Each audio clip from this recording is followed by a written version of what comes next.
L'histoire d'Alpine est aussi l'histoire d'un homme, Jean Redélé. Redélé a l'esprit d'un homme d'affaires, mais au fond de son cœur, c'est un coureur automobile. Dans les années 50, il participe à de nombreux rallyes dans les Alpes françaises, au volant de sa Renault 4 chevaux.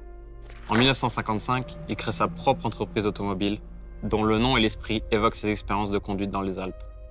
Ces voitures alpines possèdent un ADN de légèreté, d'agilité et de pur plaisir de conduite. Mais c'est la course automobile qui fait émerger Alpine, en particulier le rallye. On entend souvent jouer la Marseillaise, car Alpine remporte de nombreux titres en sport automobile, dans diverses disciplines, avec comme point culminant la victoire aux 24 heures du Mans en 1978 avec l'A442B. 40 ans plus tard, l'incendie s'est relancé avec succès, dans le respect de son ADN originel. Et aujourd'hui, en 2021, c'est Renault qui fait entrer Alpine en Formule 1, grâce à ses vastes compétences techniques à Viry-Chatillon, en France, et à Enstone, en Angleterre. Avec ses incroyables ateliers mécaniques, l'équipe Alpine F1 dispose d'emblée d'une expertise et d'un succès à exploiter. Sous la marque Renault, l'équipe a remporté 2 championnats des constructeurs et pilotes de Formule 1. Et en tant que motoriste, elle compte 12 titres constructeurs et 11 titres pilotes. Pour Alpine, c'est une nouvelle étape d'un voyage marqué par la passion pour la course et par les frissons de la performance pure. Un voyage motivé par l'envie de gagner et de le faire avec brio. And now is the moment that we have all waited for, the beginning of Alpine's new era in Formula 1.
Wow, the Alpine A521, it looks amazing and it's so exciting to have the Alpine name on a Formula 1 car. Esteban, how do you feel the team is looking for 2021? Well, I've exchanged with the technical team, so I had my engineers on the phone throughout winter and the mechanics, and what I see is very encouraging. I think we're in good shape. The car is an evolution of 2020, which is positive for us. The team is expected to get into Q3. We had good rhythm, plus I got that podium feeling, which I loved, obviously. And yeah, I'm very keen to get that back. On the other side, we had great results also. But what we want is to get them on a regular basis now. We want to aim for even more form across all type of tracks.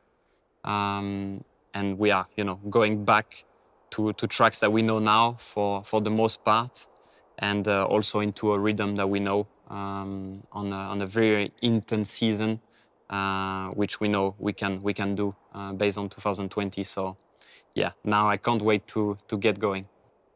And I'm now delighted to introduce you to 3 key people from Alpine F1 Team. Alpine F1 Team Racing Director Davide Brivio, Alpine F1 Team Executive Director Marcin Budkowski, and Alpine CEO Laurent Rossi. Davide, in your role as Racing Director, I guess it's your job to try and extract the best from the drivers. Yes, just as a technical director, ensure the maximum possible performance is extracted from the chassis and the engine. I will ensure that the drivers are performing at their best. So this means getting to know them extremely well, what they need to perform, what kind of support network, and then liaising with technical team to action or create the optimal level. It's very much a team sport. I'm very lucky to have two very excellent drivers. Fernando Alonso is one of the most determined sport people I ever encountered. And he's an experienced race and championship winner, so he knows what it takes to pull a team together. He also knows the team very well, some faces from the past, but also he has spent time getting to know the newer recruits. So he will be very focused on what it takes to succeed. And Esteban is young, but just as hungry, and is very quick, as seen by his podium in Bahrain, and how close he was to Daniel by the end of the season. And now the age is rounding off. He's more focused on detail, but target feedback, and less critical of himself. So, looking forward to enhancing his strong points and continuing his already strong progress. What are the main differences compared to 2020 and the main challenges for this season ahead? So this year's car is an evolution of last year's contender, mainly because the regulations have forced us to carry over the same basis. However, we've worked and tried to improve every area that was left free to develop. And Pirelli has introduced new tyres for this season. They're different from last year's, but also the FIA, to spice things up a little bit, has made changes to the aerodynamic regulations that lost quite a lot of performance to the cars, and we've worked hard during the winter to try to recover this performance. Interestingly, they're actually in an area that normally doesn't really behave in the same way at the track than our tools and our simulations tell us. So it's going to be a year where, beyond getting the new tyres to work with the car, it's going to be very important to get a best collaboration between the people at the factory and people at the track to develop the car aerodynamically and to allow us to realize our ambitious development program for the first few races. And that includes the driver, who are an essential part of this development loop. So these are challenges for the 2021 season, and certainly we are aiming at building up on the positive momentum we had in the second part of the 2020 season. Laurent, the first Alpine Formula One car is being revealed today. As the Alpine CEO, tell us about the A521. Firstly, it's an exciting moment, a new journey for Alpine as well as for me.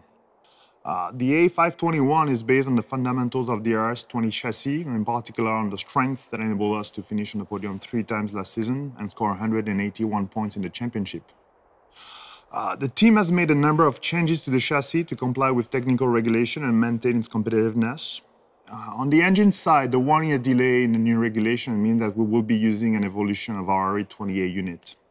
There are a few developments with the powertrain, and we have worked specifically to ensure optimum performance and reliability.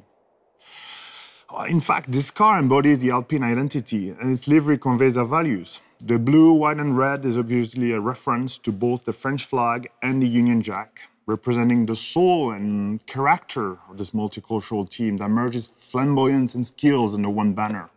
In fact, this car is the expression and symbol of Instone and Viry, one team, united. Motorsport, and F1 in particular, is at the heart of our strategy to develop the Alpine brand. Hello everyone, this is a pleasure and an honor to launch this 2021 season, the first under our new colors.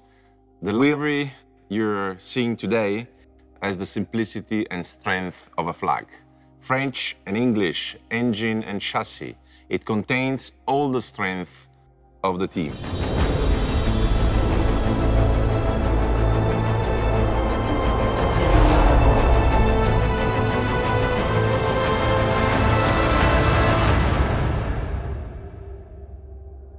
Behind the wheel of this gorgeous A521, we have a new driver lineup that I would like to say a few words about. First, Fernando Alonso.